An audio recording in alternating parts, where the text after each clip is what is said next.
Good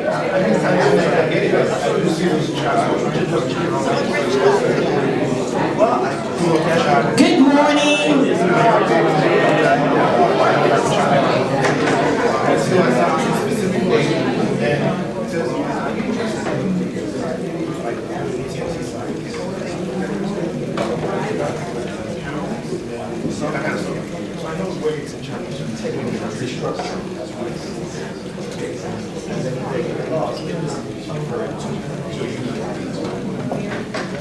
Good morning. My name is Toyin Umasiri, and I'm your host for today. May I ask that you please move, those at the back, move forward. This table is a special table for you. Oh my gosh, I'm so excited and that you all made it here. We actually had a lot more sign up. We tried to be conservative, so I think a few more people will join us, but I'm super excited for this crowd. We actually pulled this off in like 30 days, so this is like awesome. Chicago effect, right? Wow. So I'll give you a few seconds to do that. Please, this is a special table. Let's fill it up, okay? Please. I'll wait. They're keeping us. You can. Oh, come on.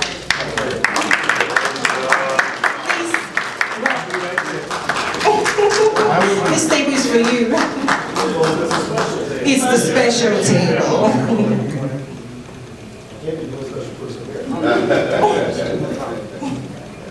No, I'm not starting without you.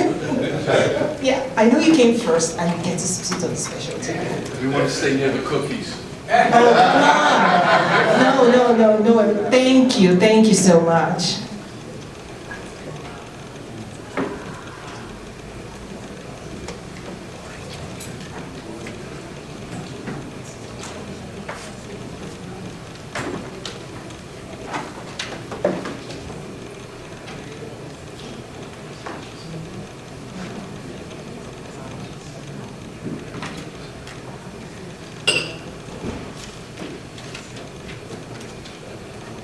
Thank you again.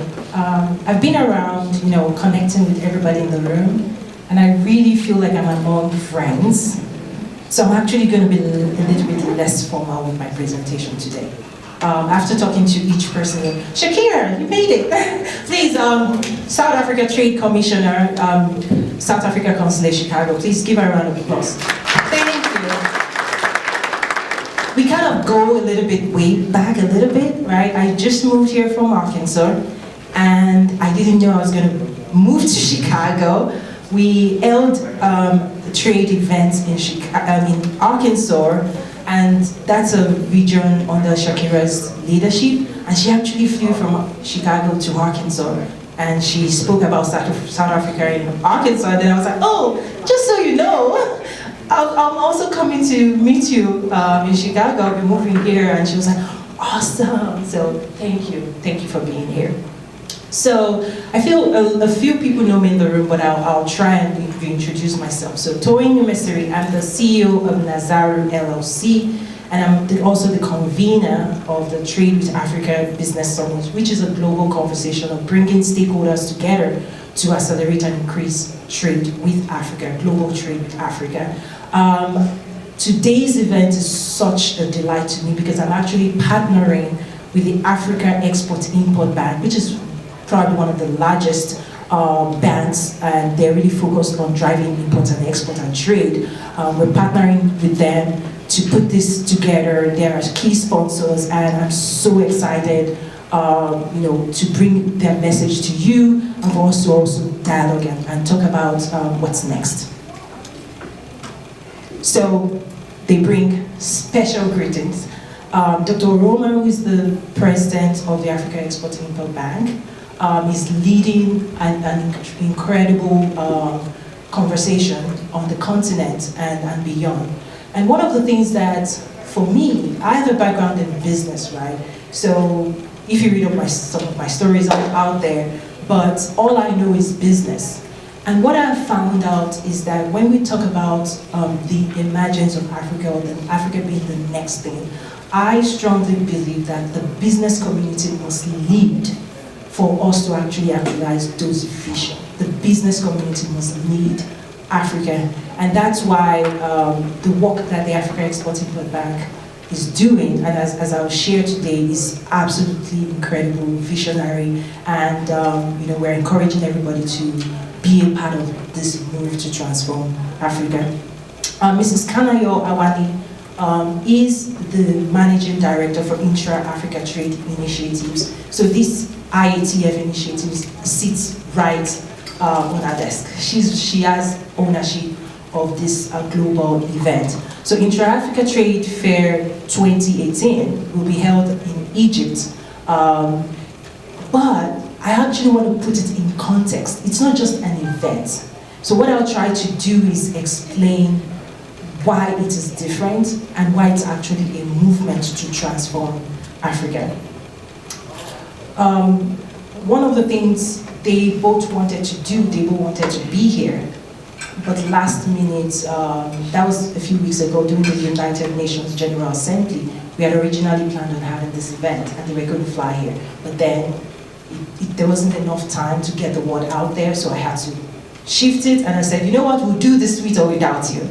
But I asked them, just the last few days, could we just scramble and send a key message just so everybody in Chicago feel the love? So I'm going to apologize a little bit. It's my fault. We scrambled a little bit for the next video, which is a key message from Mrs. Awani, directed to us. Our ultimate goal as Afreximbank, and also in line with our current strategic plan, is to increase intra-African trade from 170 billion US dollars to 250 billion US dollars, and by so doing, ensure that intra-African trade share of Africa's total trade reaches 22% by 2021. Following the lessons that we will learn from holding the trade fair, and to ensure that those lessons are turned into tangible gains in pursuit of the fundamental objectives of intra-African trade strategy, Afreximbank will continue to develop and implement solutions that will address the challenges facing intra-African trade. Against this backdrop, I would like to extend invitations to governments and parastatals, export trading companies, financial institutions, the private sector, academia, the creative industry, and all stakeholders on the continent and the diaspora to take up the opportunity to become our partners on this journey to transform Africa by joining hands to support and mobilize all those who need to be there and contribute to the success of the trade fair. Do not let this watershed moment pass you by. Be part of the movement to transform Africa. Be part of the IATF 2018.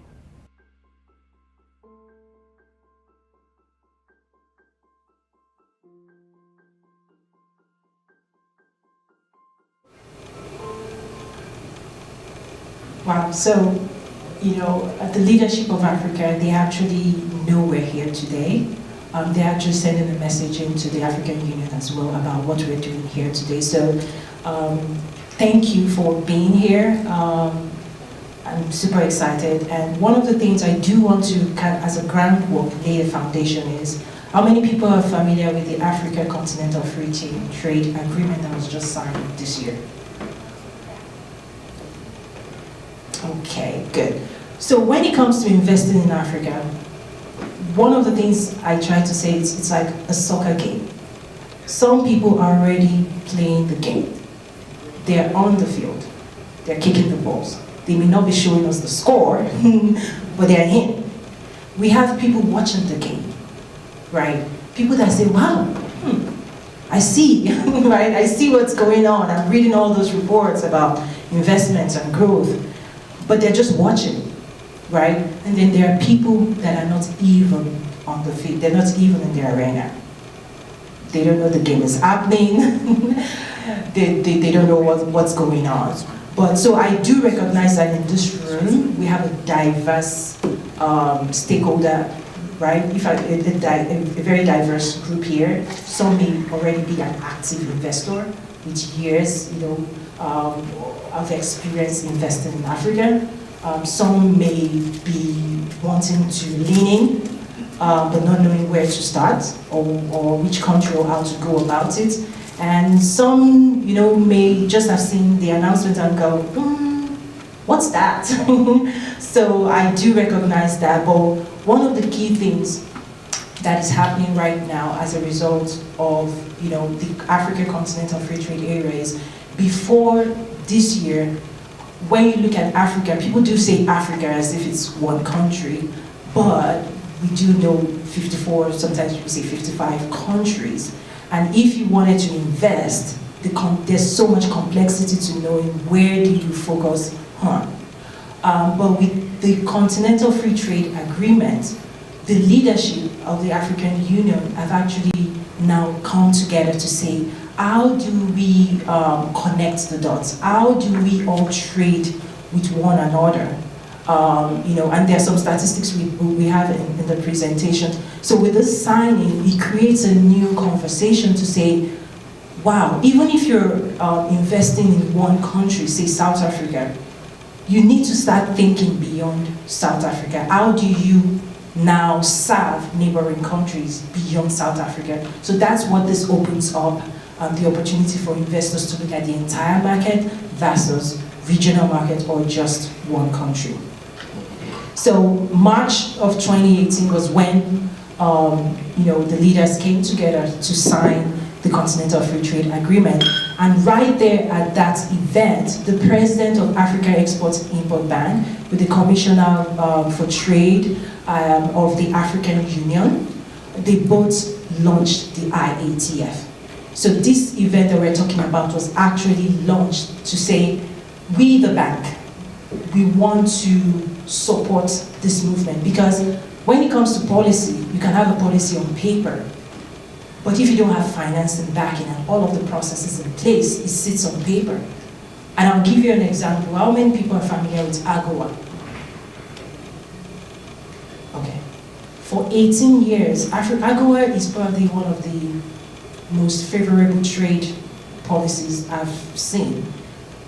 In 2000, the United States signed with the regions of Africa, if they're in good standing, to say you can bring in certain items into the US duty-free,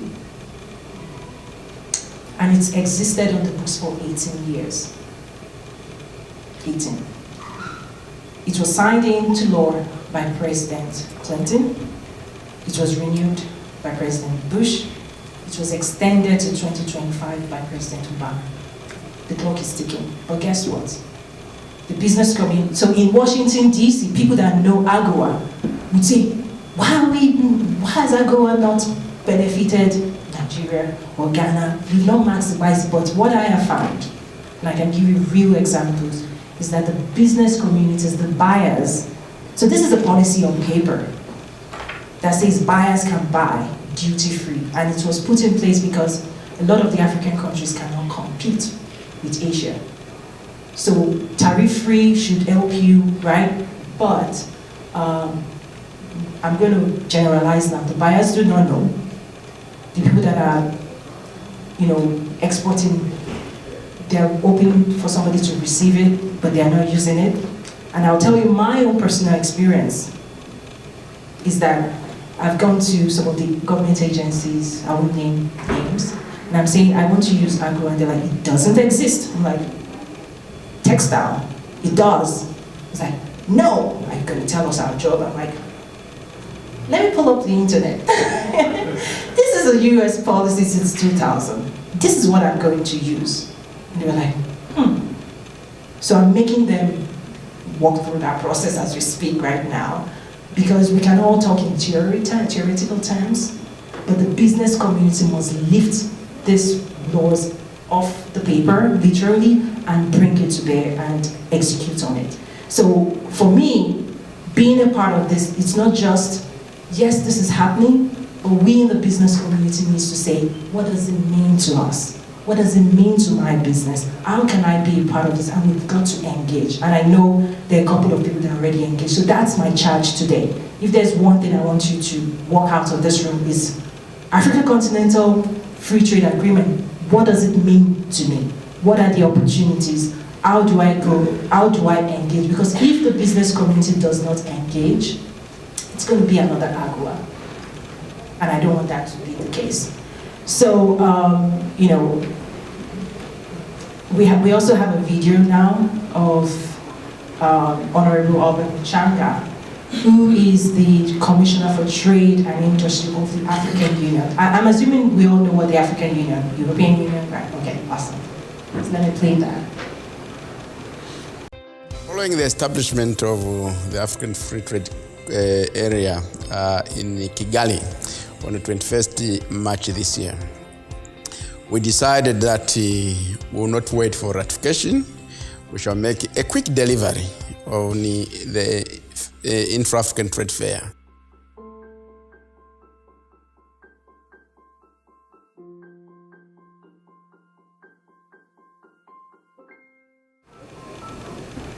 So this is a very, very bold move, I must say, is the fact that Africa is saying we want to trade with one another.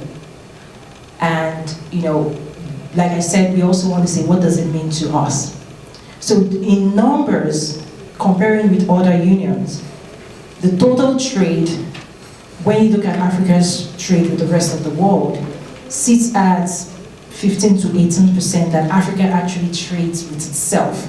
So what we're saying is Ghana to Nigeria, movement of goods and services on the continent sits at 15 to 18%. When we compare that to Europe, 59%, North America, so NAFTA, Canada, and then Mexico, right, 37%, Asia, 51%. So the leadership of the African Union is saying, we want to grow that number.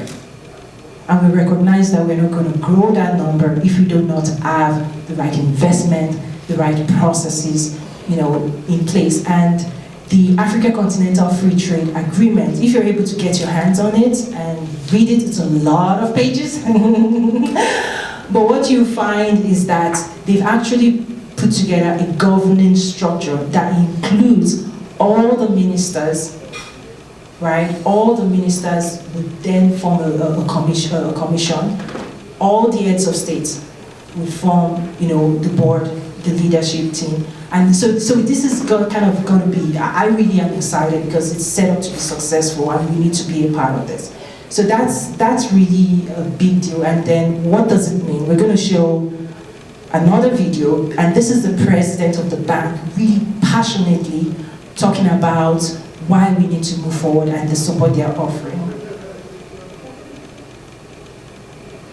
Today, Africa is able to trade $1 trillion about. So the infrastructure available in Africa can carry $1 trillion of trade. The question is, why is Africa's share of that $1 trillion just 15 or 17%? Why is it not 40%? It is because the seller or the buyer in Nigeria does not know that he could buy polish from Kenya. The leather worker in Kenya does not know that the raw leather he needs is being exported by Burundi. So we need to have this information. When we create it, that will add significant volumes to intra-African trade.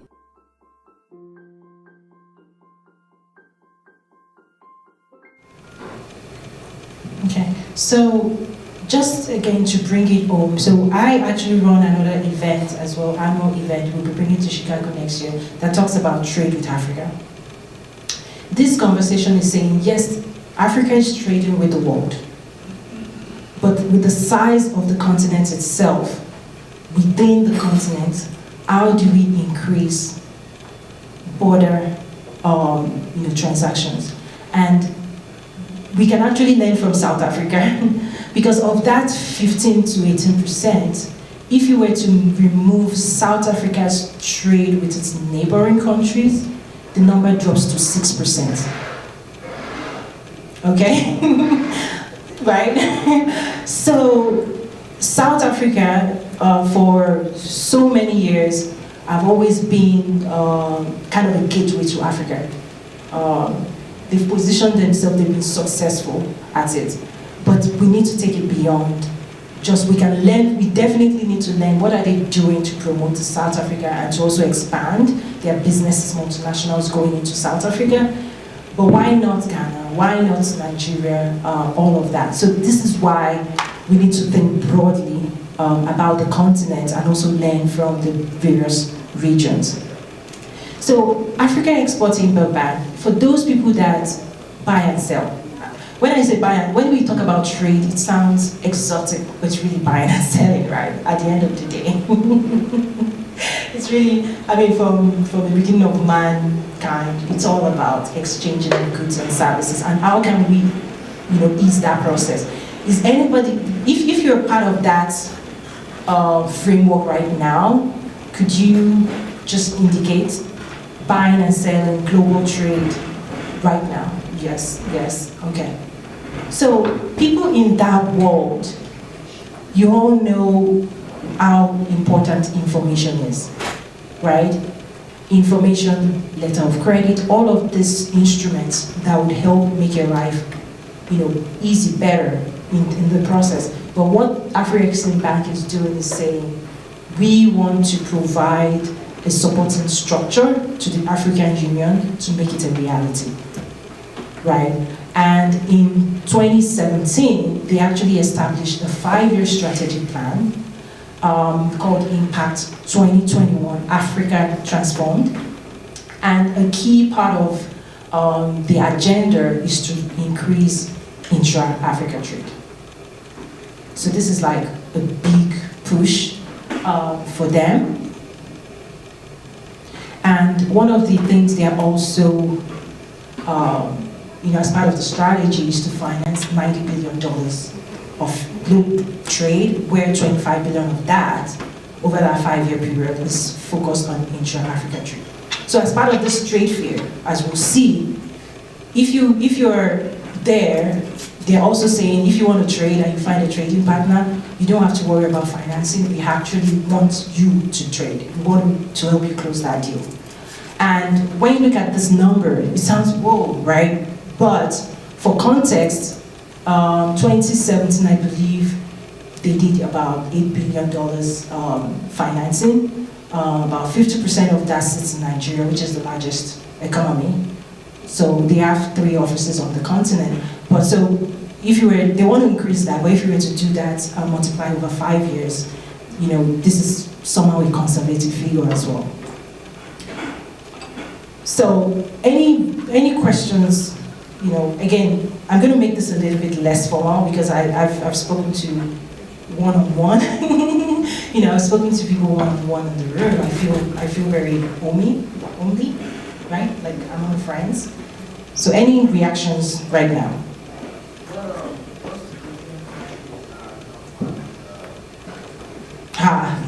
Nigeria. So at the signing in March, we had 44 come on board immediately, and you saw that picture. And since March and now, I believe maybe 4 more. South Africa also signed in.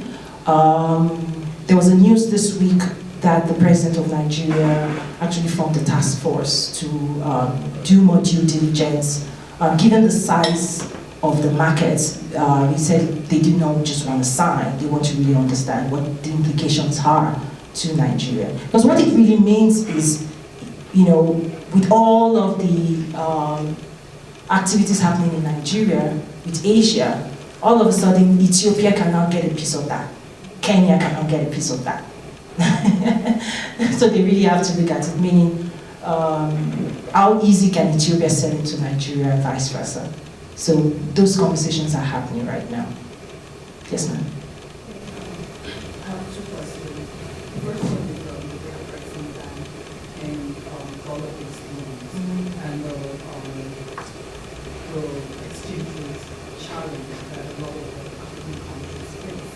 So take $1,000 or $500,000 and in terms of like concerning it, maybe the exchange rate drops off and suddenly you literally cannot pay that. So are there products that the African Bank is putting in place just to protect companies that want to like invest in those countries that have exchange with challenges in how to secure that, how they mitigate that risk. And the second question is on standardization. So if you're looking at the Intra-Africa trade, is it going to be those things that ensure that if I order something from a different country, that is the product that I then see, and I don't get something substandard or totally different, are they challenging companies to sign on and, plus make sure that they're Right. Yeah, the second question you have is easier. Yes. But it's going to evolve, right? As you know more, you're going to refine that. So standardization is one of the focus areas. The first question, one of the things I'll do is also take note back to and give them feedback. But I suspect, yes, they will have a program. Here's why. Because OPIC, Overseas Private Investment Corporation of the US, they actually have an insurance you buy to cover things like that. And OPIC, I might be putting some information out there, but OPIC actually this year, they launched a new initiative called Connect Africa. And what it is they're raising $1 billion. I have contacted, so they sent me the information. $1 billion to finance logistics, transportation, ITC, all of that. So OPIC is a US kind of equivalent because it's funded by US taxpayers, but it operates as a bank, but their focus is development. So they do not compete with Exim Bank, really. So development focused, US businesses that want to expand into other regions from a development standpoint. So check that out. Connect Africa, OPIC, $1 billion that they're putting out there to finance. So things are happening. So yes, I suspect they will. I mean, this is something that, with Nigeria particularly over the last couple of years, I suspect they will have some instruments to support and, maybe the risk actions associated with business, right? Thank you. Yes, ma'am. So I have a question, and I'm thinking you several times. As a new business, African business owner, and we've been importing some goods to the Cameroon area, and we've been struggling a lot, especially with the customs and trying to deal with importing and actually importing the right stuff from Vietnam and Nigeria to stay. Is there any training for the newcomers? I mean, we're fairly new. We don't know what we are doing, so we kind of learn from our own experience. So, do you have any guidelines or something? Unfortunately, that's why I'm in business.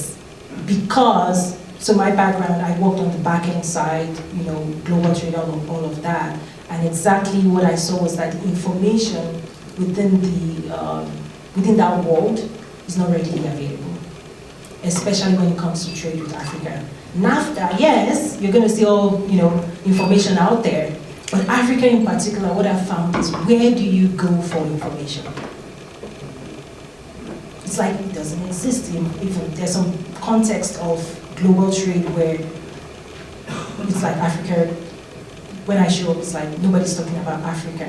And that's one of the reasons that we're having this year. That's one of the reasons we're having the Trade with Africa, is to bring those conversations forward. And I've also begun some conversations with the bank to say standardize. How do we train the exporters? There are several things I've embarked on to do, and I then realized, this is bigger, right? We need strategic partners. We need the leaders of Africa to be behind this. So yes, no, we're missing that. Yes, we can help. Yes, we need to standardize training. Yes, we need to all stay informed. Yes, we need to support each other. I wish I could just point you one place, but that's why we're here. What she asked for, some banks, they do local currency. But land is one of those things. People have to start more. and what is happening. And what she's talking from, there are a lot of business in terms of that we have. If you deal with them working from Asia and all kind of things, the same way applies back. If you understand, you just have to let it go. There's abundant information.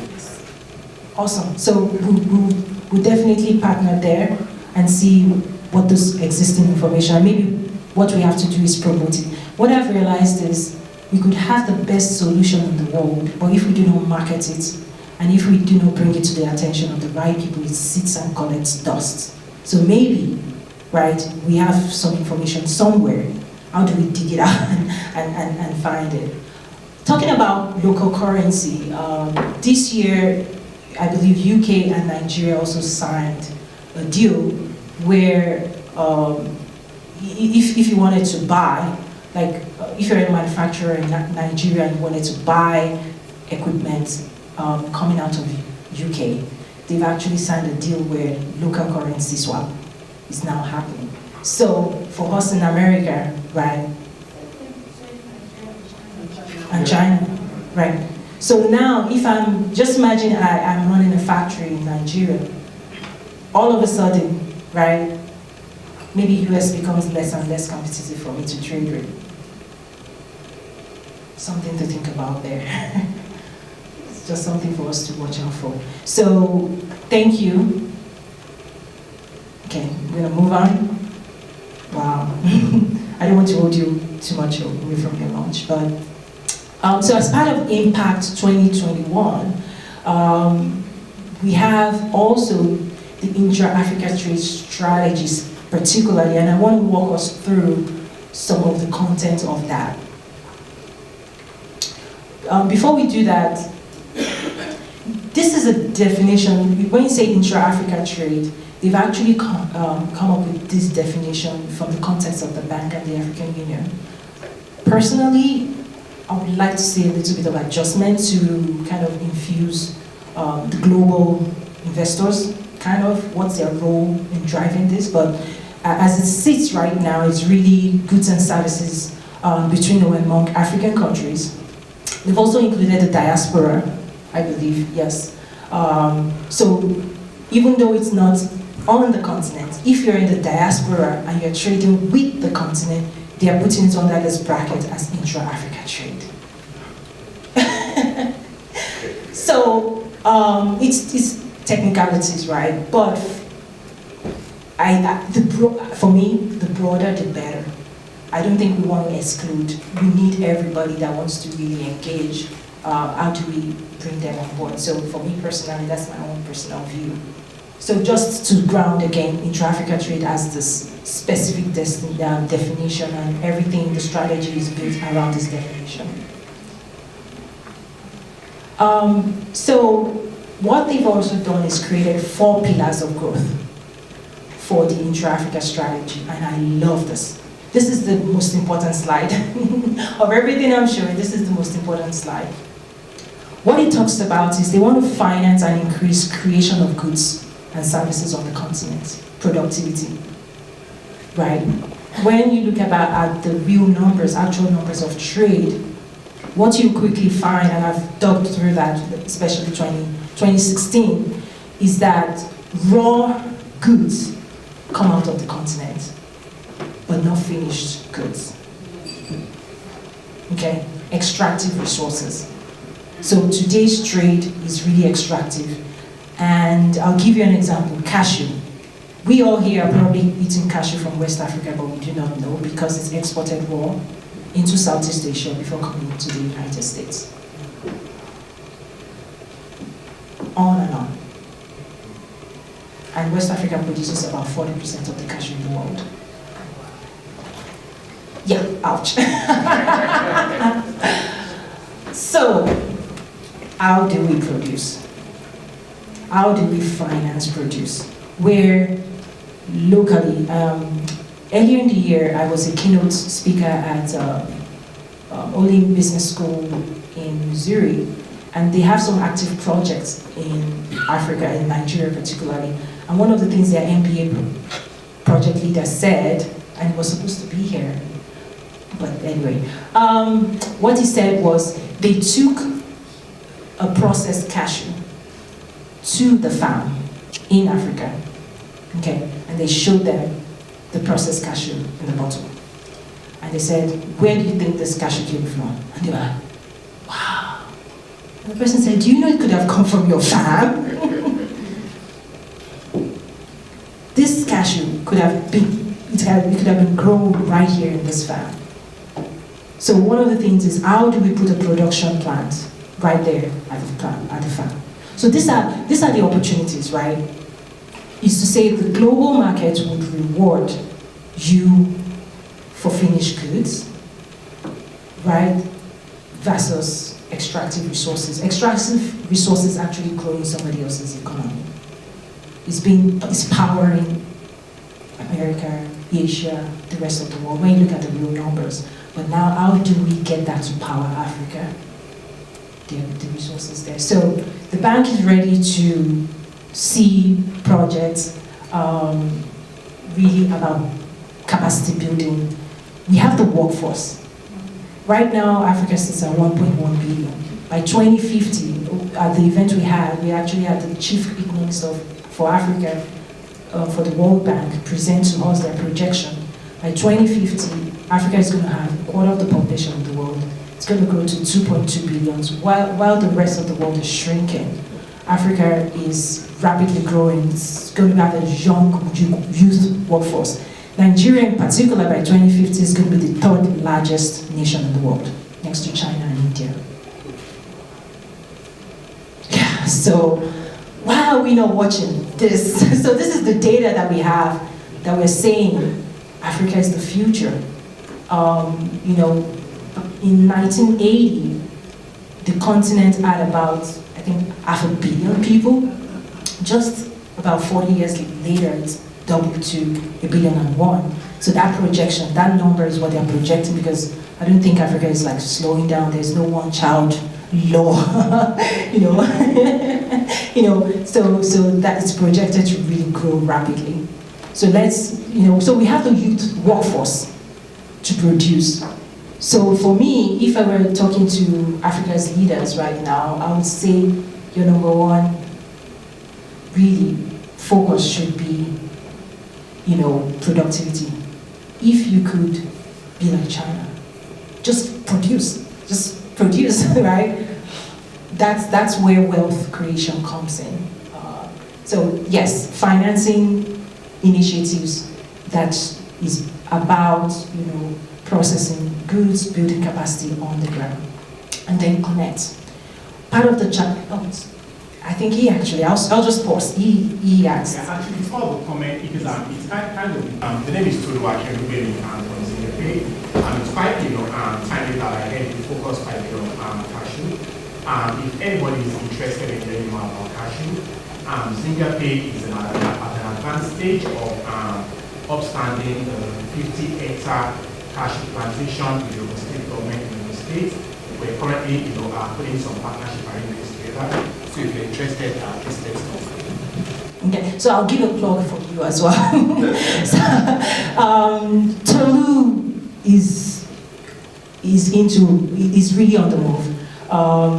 He's based here in Chicago, but interestingly, he flew from Chicago to my Arkansas event and we never met. So he saw me on stage, he walked away, came back to Chicago, and then when he saw that I was here in Chicago, he was like, hello. I'm like, what?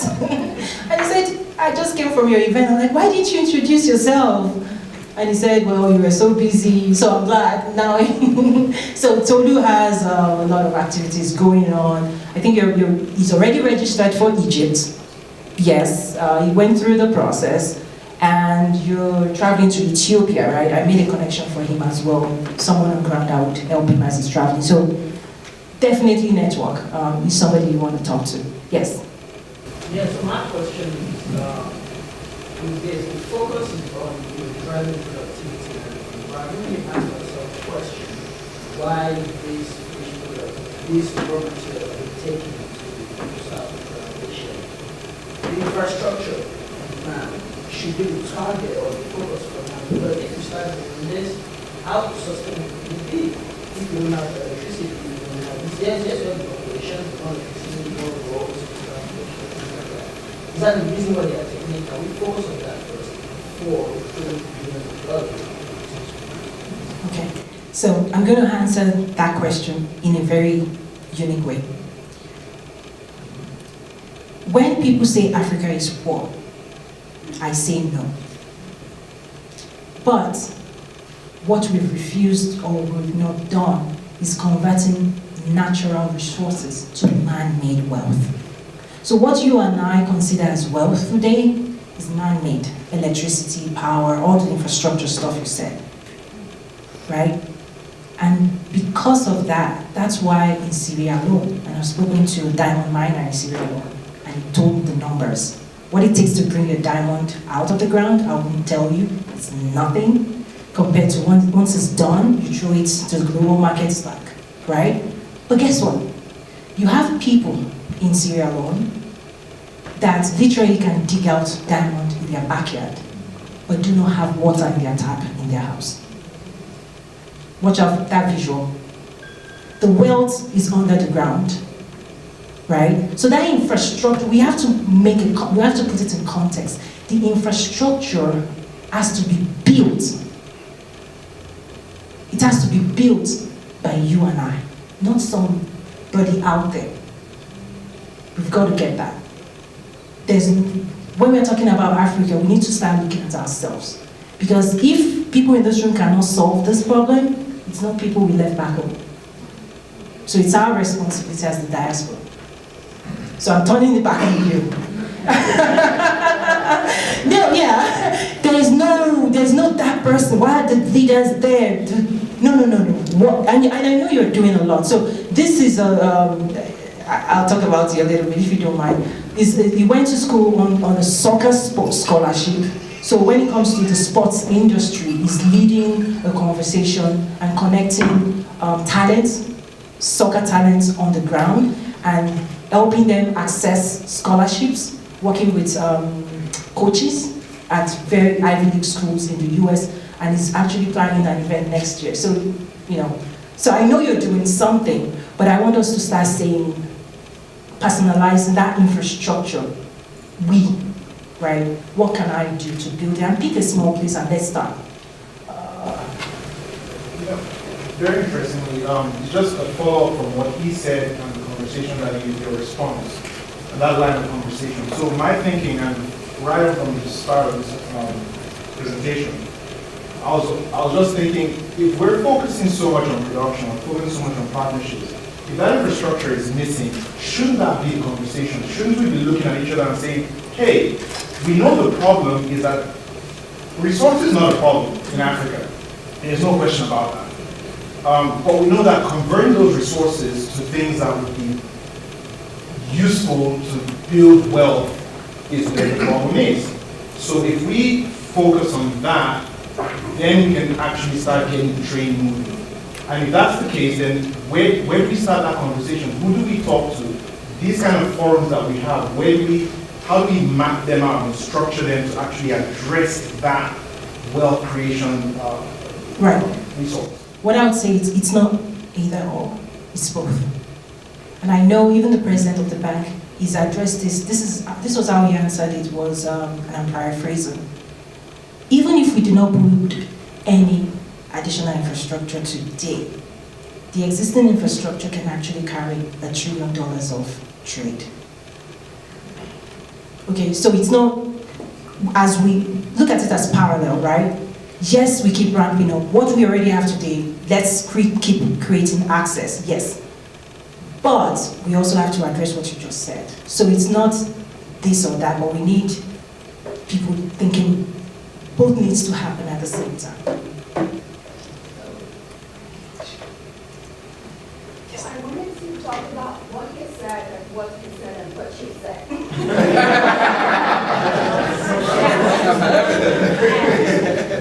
Why I agree with everybody on what you all said, I would want to point out something. Yes, we need to start with somewhere, that is production of, that is putting out what products we have in the market. And what do we have? We have the natural resources. We have these things growing. You really don't need to do so much. Plant an grows and you sell. We have the weather to produce this thing all year round. We have the proper storage infrastructure in place. We agree with all of that. Yes, we will do that. Yes, we need to be on the world map. Yes, we need to be out there and let everybody know what we can offer to sell the product first. It will help us grow to a point where we will realize, having sold the product, this is not the only business we want to do. Because the market will get saturated at a point. When the market is saturated, how do we grow? Where do we move? What's the next level? And that's when we move to, okay, we can now produce. We can now start doing the end product at our own end. It means now at that point we'll be able to say, okay, we can move to the next level. Yes, we know all of that. But let's backtrack. I'll use the Nigerian example and the oil industry. Oil was all gold for many years. World market prices crashed. We're crying. And then who says oil wells don't deplete? Who says oil wells don't dry? So yes, these are natural resources. We don't boost them. We all depend on it. We don't believe in doing anything different. That's once it works, it becomes gold, we all sit on it and wait. So it's about the mentality. While we will be the ones to make a change, we will try, we will make the best effort. A lot of other factors are there. Oh yes, quite complex. And she has mentioned the loan system. I will tell you, I know what happens on that side and on this side. Three things: the exchange rate, don't even go there. It kills you. You will get a Naira loan at 20-something%. Who does that? And then you will come back, get a USD loan. I tell you, currently, prime is at 4.something, 5% thereabouts. So you get a 5%, 6% loan plus some spread of maybe 1.5 or something basis point. It tells you, okay, funding is cheaper here, but hey, I have the CCI issues to deal with the certificate of capital limitation. And then when I have to repay, I have to deal with exchange rate fluctuation. Even when you hedge, even when you have the best agreements in place, the banks look at you and tell you, you took a dollar loan, I want my dollars back. Yes, so number one, diversification. Every economy must diversify. That's a given. Nigeria failed at doing that. And they lost $30 billion of annual revenue from oil, just like that. So diversification. What you also talked about, there's something I say is the future, the political leaders must commit to the business community. I think that's one of the biggest lessons I have from the United States of America. No question the commitment the government has to small businesses. No question. In fact, as a wrap-up, we're going to have a representation from SCORE. There will be some flyers around small businesses in Illinois and some of the things they are doing. And once I start unraveling and connecting with them, like, these are the things the African government leaders need to know they need to do to support. A couple of weeks ago, I was also invited to speak with representatives of Botswana. I could just feel like there's so much energy in Botswana. The government leadership is absolutely committed to their business community. I could feel it in the room. So we need all of the things, some of the challenges you're facing is just part of doing business, but there's a whole lot of challenges that could be removed. So as part of the events I do host, we have policy leaders in the room and policy representatives to hear what you say and then to commit to us to say, what are you going to do to remove barriers to trade? So we're not going to address everything here, but I want to acknowledge that you're absolutely on point. These are all things we need to talk about, and particularly the forum and the platform I've created is for this. Because, when conversations happen in DC, it's political correctness. It's diplomacy, really. Everything is, you don't bring it up. But for me, in the business community, let's address the big elephants in the room and move from there. So thank you for sharing that. I want to really move. Coming in today, this was a presentation. But once I started talking to people in the room, I was like, okay, I'm going to adjust. So I've adjusted it and you're taking my time. So connecting, I'm going to speed things up because of lunch, but linking to market. So yes, when you produce, one of the things I see in Africa is that the people in the rural areas, they're carrying the burden. of feeding the people. They've done much more than they're being asked to. The gap is you and I. Because you cannot have a farmer produce plants and then have to worry about finding a market for those products. That should be on us. Because the way, I'll give you a scenario, the way the world works today, global market is 2019 buy from a buyer standpoint is already locked in. If I look at apparel, which I also was part of, the strategy for Walmart, but 9 months before 2019, everything that is going to be produced for 2019 is locked down 9 months prior. What it means is the person you just engaged with will take that commitment to the bank, borrow, to finance that, and month by month by month. Nobody has the money anywhere, right? Like, money doesn't grow on trees, we know that. But there needs to be a commitment to buy, which is a guaranteed pay for the bank, really, right? That if I give you this, right, you're already expecting payment January because it's legally binding.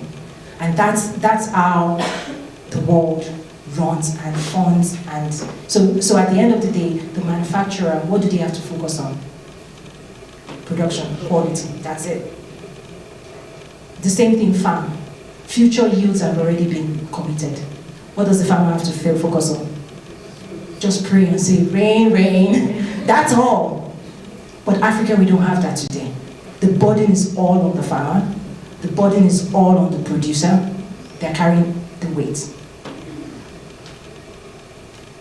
So who's going to open the market to them? So some of the things we're doing, so there are two sides to my work. There's the public side of this type of conversation. But hey, you know, I turn around and I do exactly what I'm telling you to do in this room, right? So this is not talk. Talk is really cheap, but this is about executing on the strategy. So if you want to build a business around linking people to markets, right there.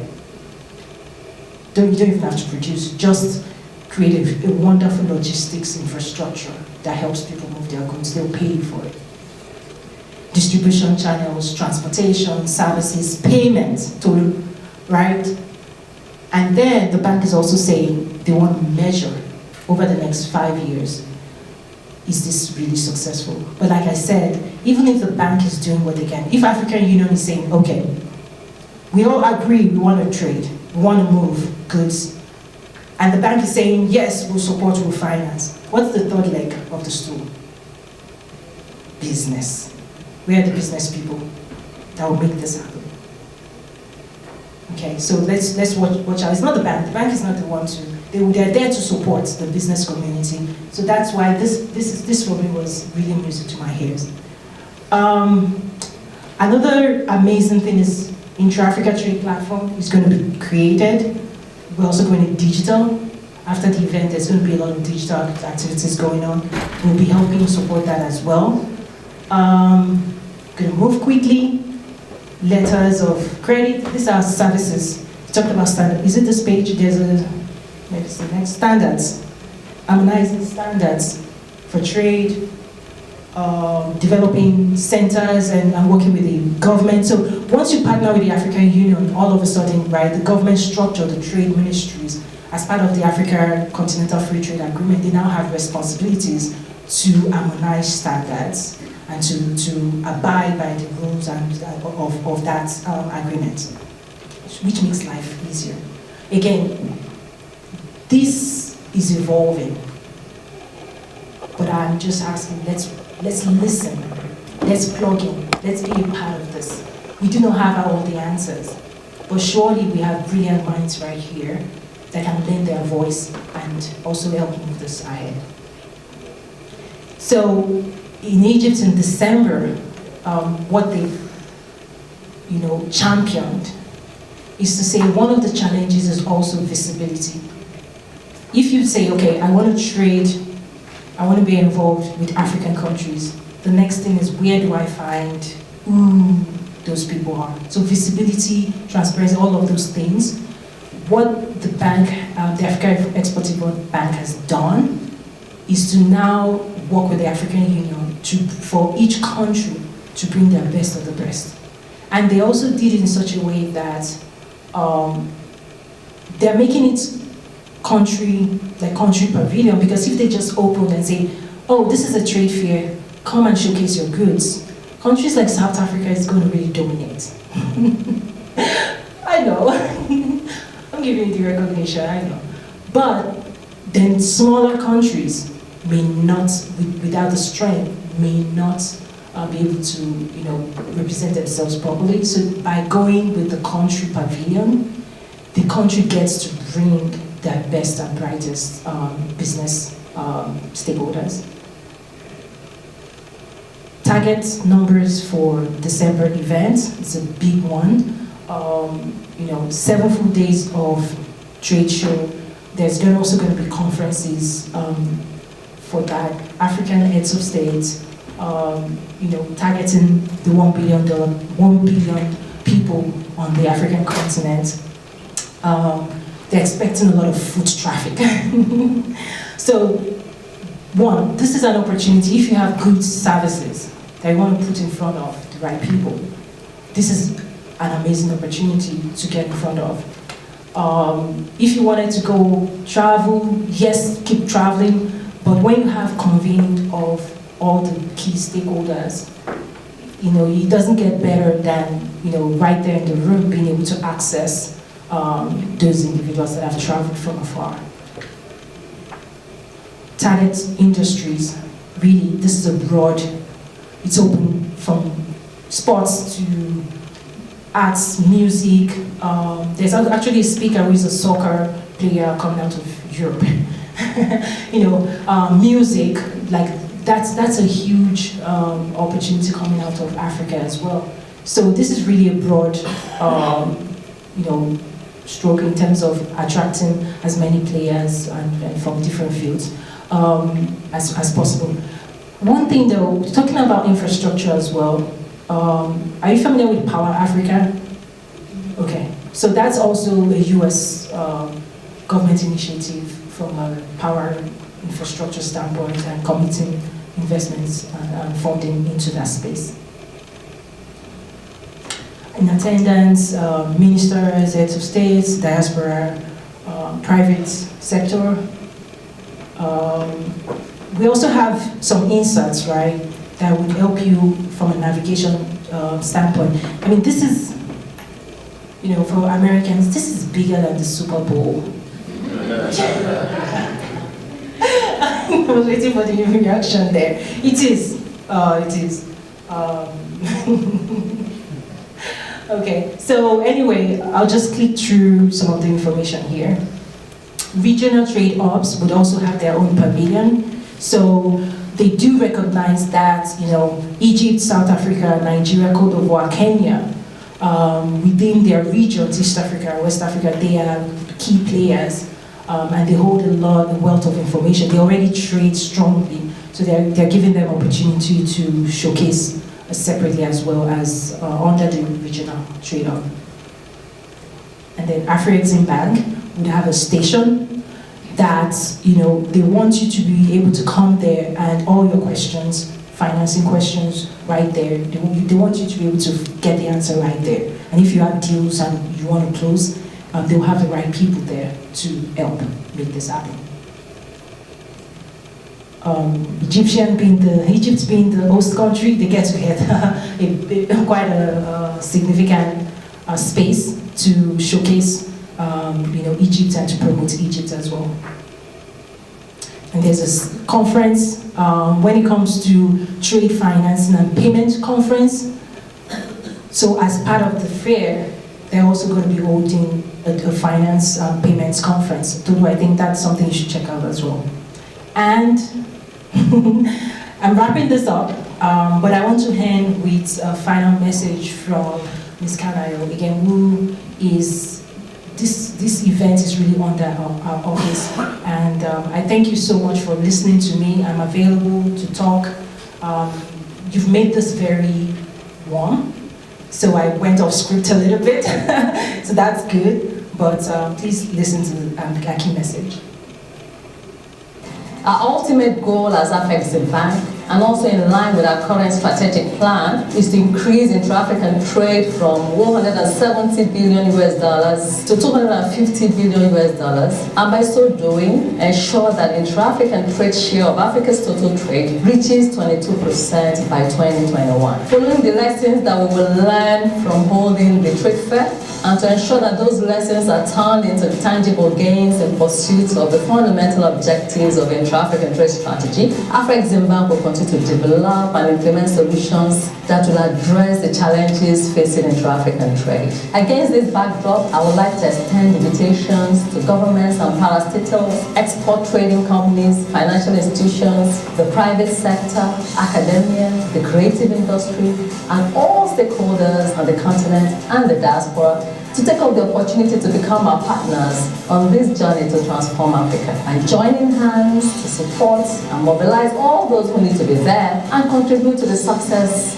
of the trade fair. Do not let this watershed moment pass you by. Be part of the movement to transform Africa. Be part of the IATF 2018. Thank you so much. Thank you. They do have some special rates ending October, and it's just a short video about some of the offers. We can talk about that later, but again, really meeting the right people, getting in front of this conversation, engaging. One of the things I told the organizers was like, we in the diaspora were very comfortable. We're very comfortable, and that's the problem. No, it's the problem, it's the opportunity. But, so walking out of this room, I don't want you to go back to what you used to do. I want you to get more curious and more involved. And this is evolving as we speak. But for me, I'm committed to being a part of the growth. I'll take a few final questions. So, first of all, who chooses in each country? Who is responsible for choosing those that are represented there? They're working with the ministry, so it's a governmental. But then you can also register. Oh yes, okay, yes. So to go visit as a delegate, as an attendee, it's actually a free access. If you wanted to go visit, and it's already completed the registration. I want to check this out. I just want to visit, but you go through this registration information. There's eye security involved, so they're going to get your passport information, all of that, like security clearance kind of thing. Once it's approved, that's it, right? Exactly. Okay. So to go and explore and visit, it's free. Now to be an exhibitor is what I was just showing as well. That's where I'm trying to get off this. Okay, so that's where you get the space. You have to pay for the square footage and to display your goods or services. And then also for bigger players that want to sponsor, like brands like the Super Bowl, we also have some information for companies that want to really sponsor and get their brands out there to this great audience. Did that? Okay. One last question? None? Yay. Launch courtesy African Export-Import Bank, and coming out of launch, we're probably going to adjust time. Ms. Shakira here will be giving us a presentation about investing in South Africa. But let's take the full hour of launch, because there are some questions. I want some table discussions to go on. As you're having lunch, please get to know the people on your table, connect with them, because again, there are different stakeholders in the room that you can learn from. Thank you again. Have a great lunch.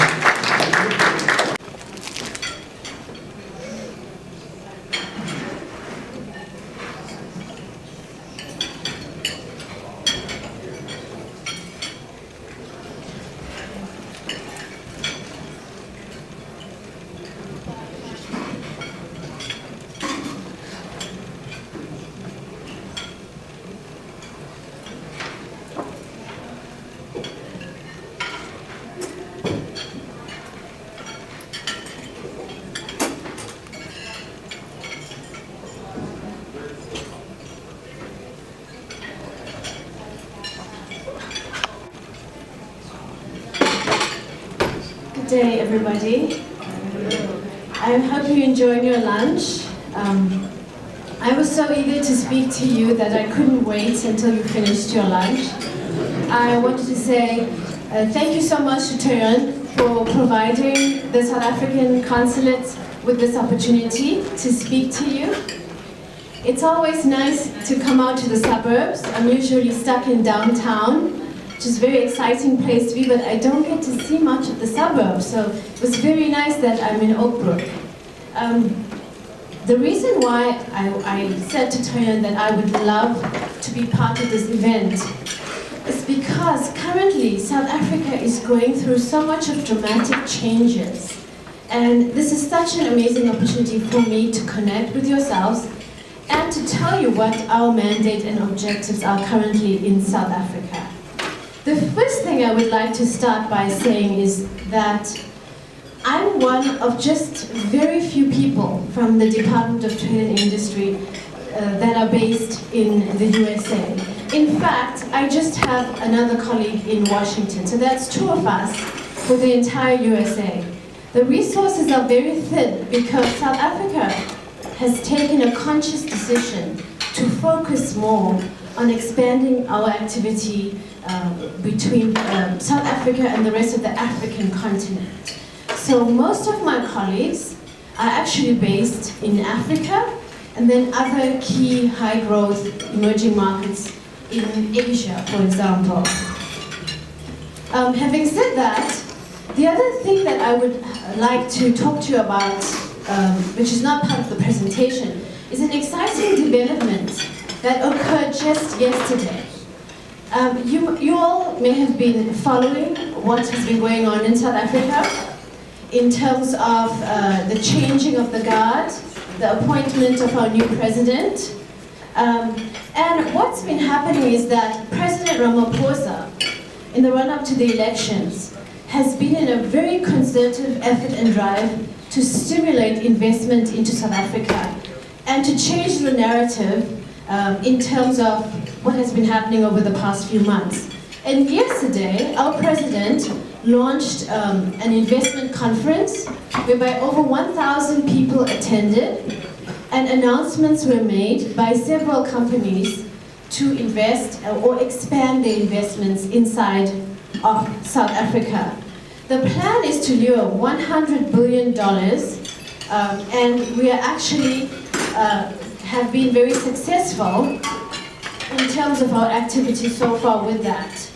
I just want to read out to you the announcements that were made yesterday. And most of these announcements are by domestic companies. So one of the announcements is that Anglo American, a big mining company, intends spending $6 billion by 2022 on maintaining and expanding its mines in South Africa. Naspers, Africa's largest company, plans to invest $314 million in new and existing technology companies. Sappi, our paper and pulp producer, is planning a $528 million upgrade and expansion of one of their mills in South Africa. Actually, the list goes on and on and on in terms of the announcements that were made in different sectors. In the mining sector, in infrastructure-related activities, in telecommunications, in rubber, in pharmaceuticals, in renewable energy, and then in the automotive sector, and then lastly, the Brics Development Bank. Brics Development Bank is a bank that was formed via a coalition of the governments of Brazil, Russia, India, China, and South Africa. And the focus is to earmark $2 billion for different projects. A lot of those are infrastructure related. And then we love the fact that there's this exhibition and project by the Afrexim Bank, because South Africa is actually one of the partners, one of the 47 countries that are partners of Afrexim Bank. And in June of 2018, we announced the South African ECIC, Export Credit Insurance Corporation, together with Afrexim Bank, announced a $1 billion program, and that is to promote South Africa trade.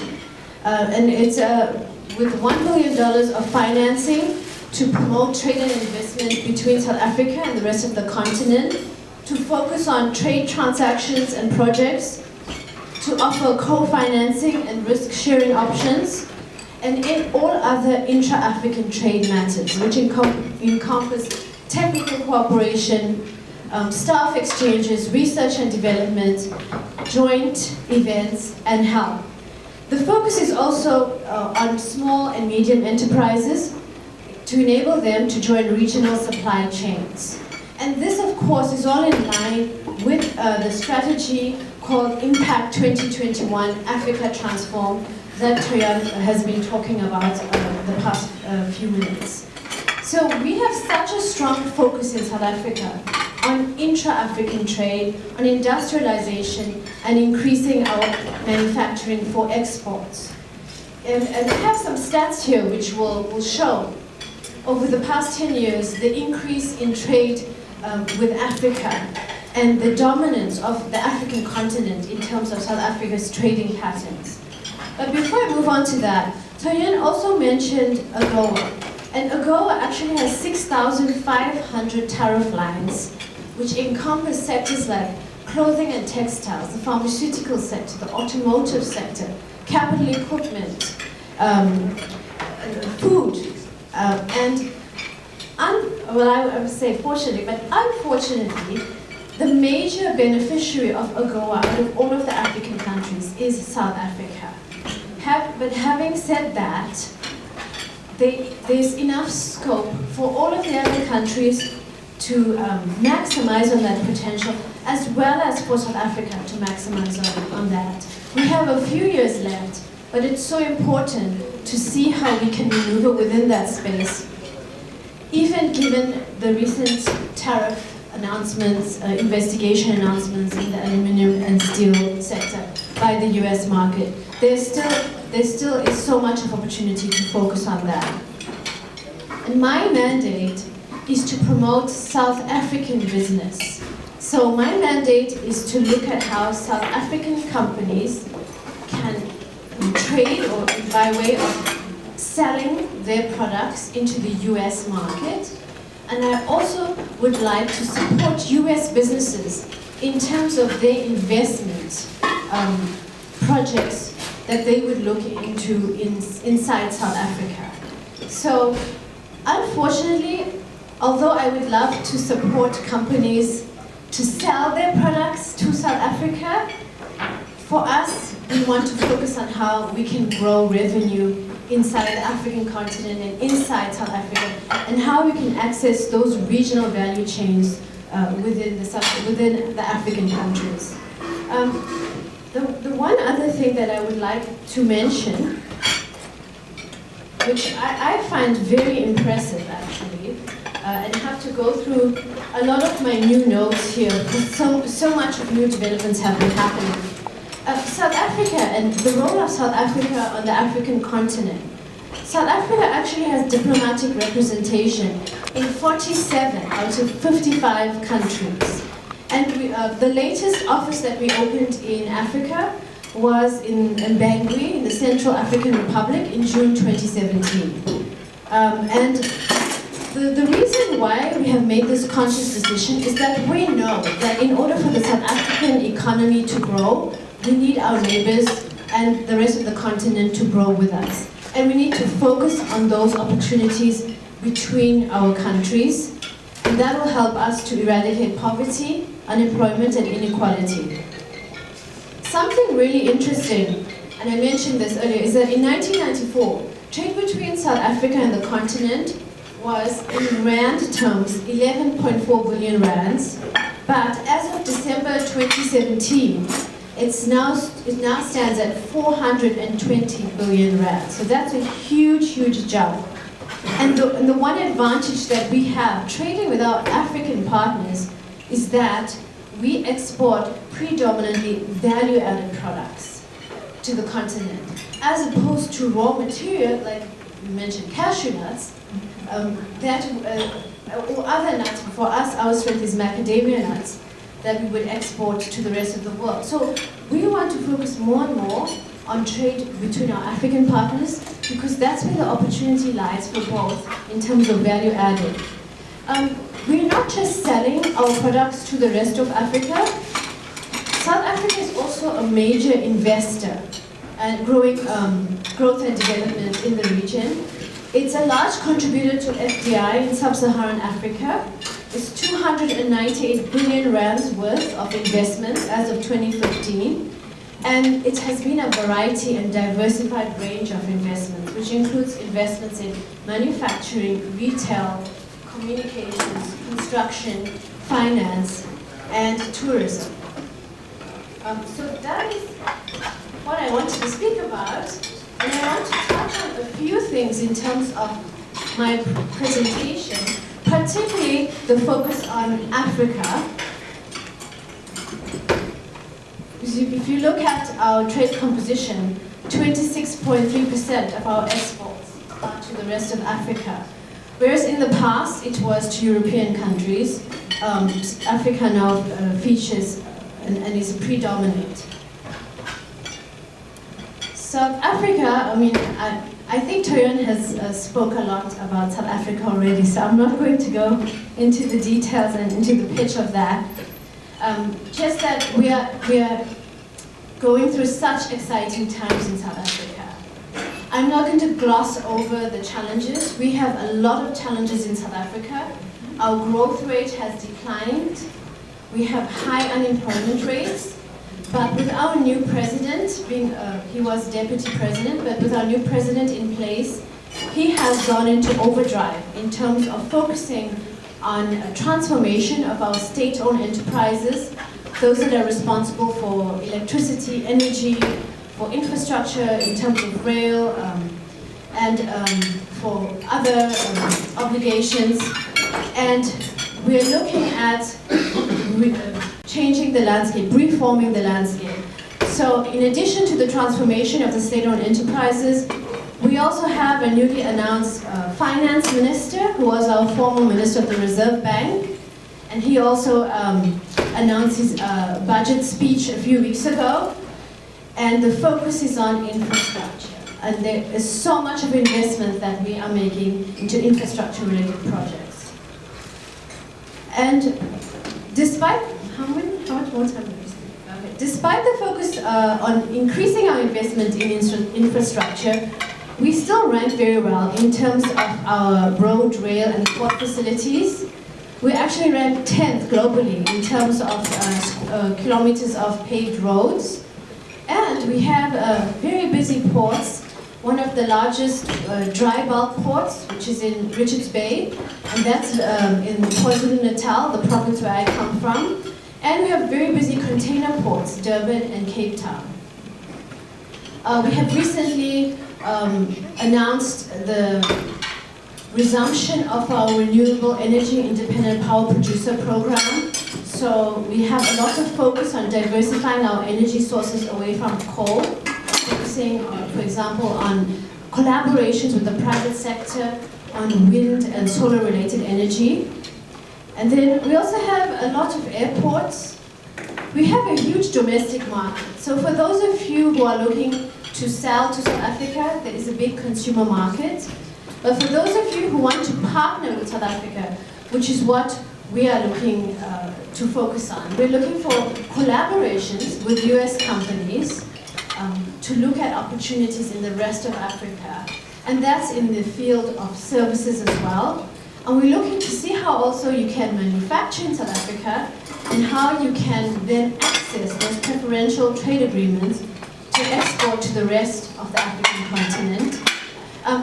South African companies are so active in terms of their business dealings in the rest of the African continent.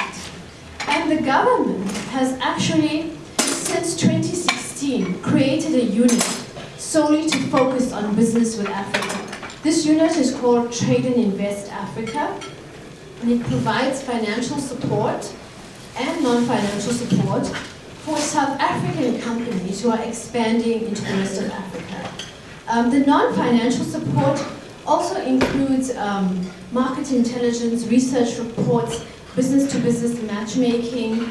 And the financial support is for marketing as well as for setting up production facilities. South Africa is so active in the different trade shows around the African continent.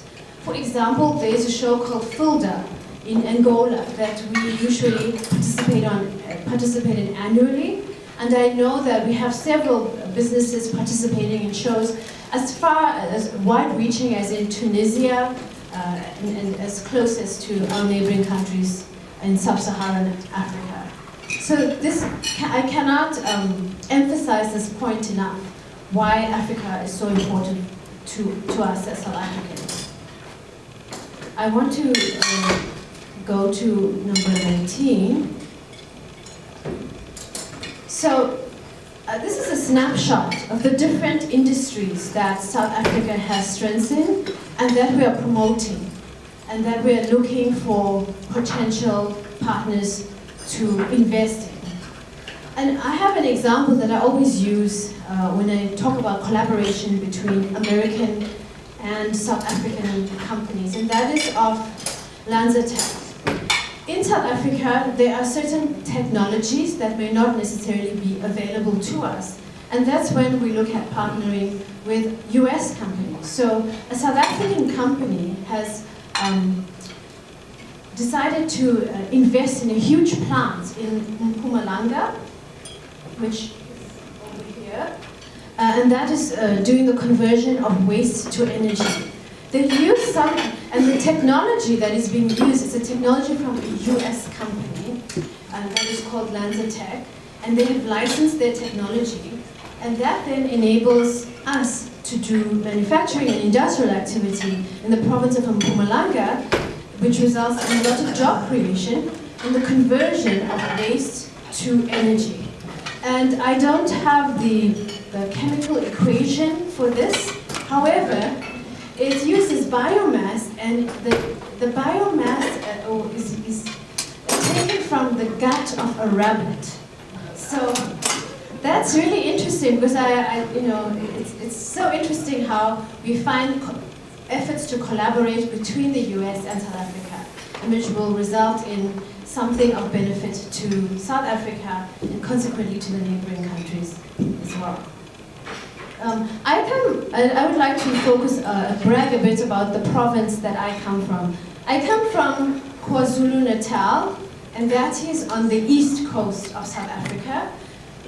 If I were to imagine any state or any city in the US that has similar climate and terrain, I would say it's similar to Miami. So being in Chicago, I think it's more similar to Pretoria, Gauteng. But Gauteng is very dynamic. It's regarded as the business capital. Pretoria is the capital, and Johannesburg is the business capital. And I think the skyline of Chicago reminds me of the skyscrapers in Gauteng, of which we have a high level of tourists and business, and we have such a diverse amount of nationalities visiting and setting up their headquarters from all over the world in Gauteng. We have several opportunities in various sectors. We would like to focus a lot on agriculture and agro-processing. And something that we do very well is that we produce tea, but it's not tea that is a common black tea. It's something called rooibos tea, and I think that all of you know of it, but in the US it's called redbush. Yes. Well, South Africa actually has geographical index patenting in terms of that. Like, everybody who uses rooibos is supposed to call it rooibos. It's like champagne or other wines where they have geographical index, even cheese. So we have asked for that for rooibos because it's unique to South Africa, and it apparently has greater antioxidant properties than green tea. So that's interesting. And we have a lot of other subsectors in the dairy sector, in the fruit juice sector, in soy, in other indigenous plants and herbs. I don't know if, and I'm addressing the woman mainly. Have you ever heard of something called hudia? Hudia? So hudia is actually a plant that grows in the desert. And we say the people who live in the desert, they chew on that plant and it helps them to burn kilojoules and lose weight. So many American companies have been sourcing hudia and repackaging in the US. But we have a lot of South African companies that adhere to good manufacturing practice standards and are capable of selling it directly to the US and other countries. So we also have a huge, I will touch on not every subsector here, but we have a huge manufacturing sector. We have all of the original equipment manufacturers that are located either in Roslyn, Gauteng, or the Eastern Cape, in our special economic zones, including BMW, Daimler Chrysler, Ford, GM, which withdrew for other reasons, but we have about 8. European as well as Chinese and Indian. So one of the other things that we would like to focus on is fuel cells production. And I must say that if you have heard of Algar National Laboratory here in Illinois, there's been a lot of collaboration in terms of research and development regarding manganese and lithium for fuel cells and energy storage. And I was so happy to have spoken to somebody in the sector of business process outsourcing, because that's also a very strong industry that we promote in South Africa. We've won numerous awards for that, and we have many multinationals who have used our services as a call center, offshoring center location. Something that I should have mentioned at the beginning is that we also have a strong film industry. And I'm actually hosting our deputy minister as soon as Monday, when we will be participating at the American Film Market in Los Angeles. And we are bringing with us 12 emerging black-owned film producers, one of whom will be screening his movie called Nummer 37. That's number 37 in Afrikaans, one of our official languages. And he will be screening that next week in Los Angeles. And we have a history in South Africa of a lot of financial incentives that we provide to companies to look at pre- and post-production filming opportunities in South Africa.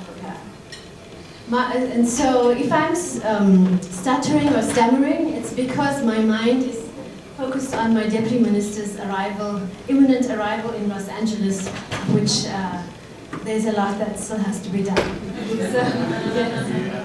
So the African continent offers a myriad of opportunities, and why is this so? If you look at the different sectors and subsectors, Africa has 60% of the world's uncultivated arable land. That is an immense opportunity for people to look at the agricultural sector and the food processing sector. And look at, Toyin had in Arkansas coffee producers, American companies who ventured into Africa. And they have such a profitable business now because they took the risk to invest in Africa. So there are so many more opportunities in that sector.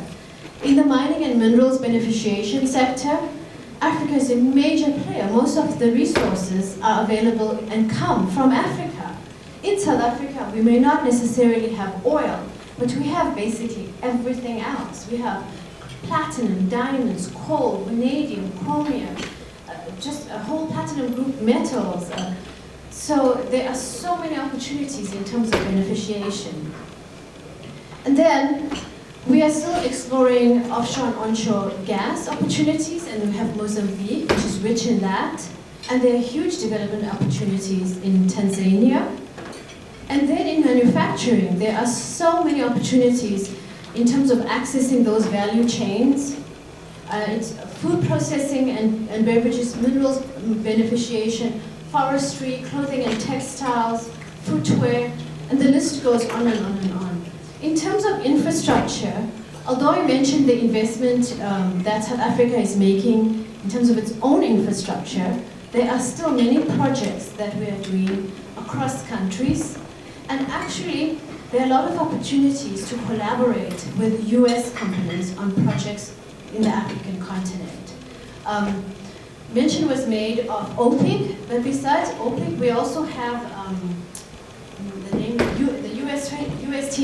USTDA, because they provide funding to American companies to look at, for example, renewable energy projects and to provide services in that field in South Africa. And there are many US companies that are currently partnering with South African companies for projects in South Africa and the rest of Africa. So again, I spoke about partnerships, and I believe that partnership is the most important thing that needs to happen for everybody to be successful. And we are not just saying partnership and not offering anything. We are offering financial incentives for that as well. This is a new presentation, so I can't find that slide, but I can talk to you about it.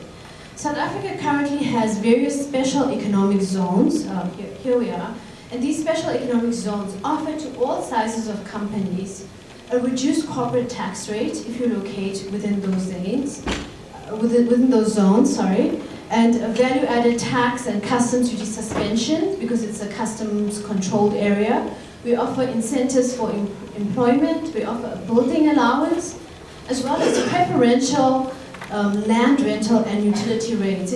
So if you locate there, you will get access to a cheaper rate of land and a cheaper utility rate, which is an amazing incentive.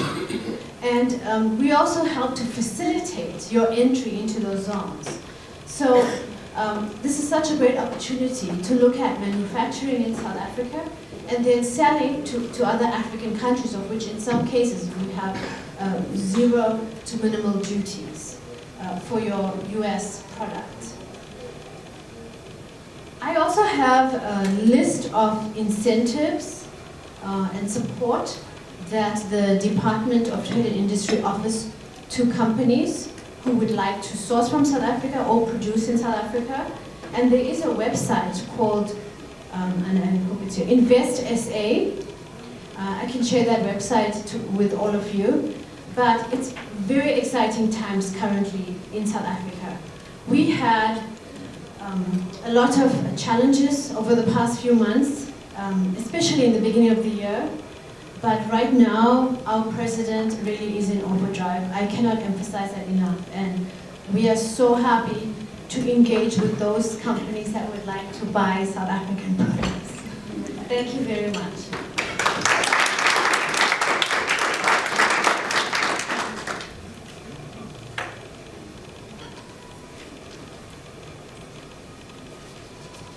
Wow, can you please help me thank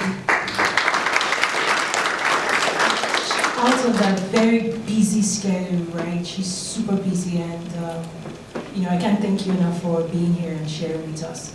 So have you learned something new today? Yes. We're gonna take a short 10 minutes break. I know we kind of interrupted your lunch, so we'll take a short 10 minutes break and I'll come back to wrap up. Thank you.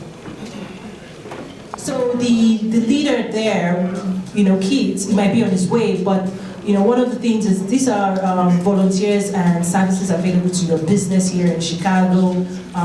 So check them out, SCORE Chicago, SCORE, and they're part of the Small Business Administration, and they offer volunteer services. As I'm wrapping up, remember, going into Egypt, if you want to go into Egypt as an attendee, you go through the online website. There are special rates going on right now.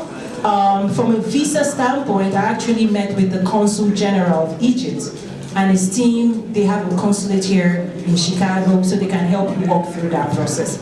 So thank you so much once again. I will be sending out a survey out. I really would love to get your feedback, and also learn, what are you going to take away? What's your takeaway from this event? And what are you doing next? And how can we be of service and help? So thank you so much from the bottom of my heart for being here. We so much appreciate you. Have a great, great, great rest of your weekend. Thank you.